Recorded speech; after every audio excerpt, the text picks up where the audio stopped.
国民健康署鼓励高中的查某学生去注预防子宫癌 HPV 的疫苗，也毋过一寡学生囡仔注射产生讲规身躯痛等副作用哦。因申请药害救济嘛拢真无顺利。今仔有民间团体甲受害家属是开记者会，呼吁卫生福利部的审查应该得爱放令，嘛莫搁甲家长来进行诉讼咯。一个很健康的小孩子，到现在要吃药吃一辈子。 这是身为所有的父母没办法接受的。查某囝6当前注射公费的 HPV 疫苗了后出现不良反应，即马嘛有重大伤病证明。同款伫注射后出问题，得到幼年类风湿关节炎的还有尼克。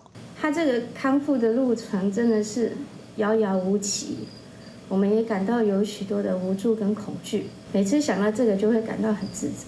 有几名家长向卫福部申请救济，不过过去审计票组认定不良反应，甲 HPV 疫苗无关，后来拍官司，嘛拢拄到卫福部上诉。顶个月，尼克案经过2当半的审理，一审胜诉。民间团体呼吁卫福部应该将款认定，莫互家长甲囡仔阁受到一家的伤害。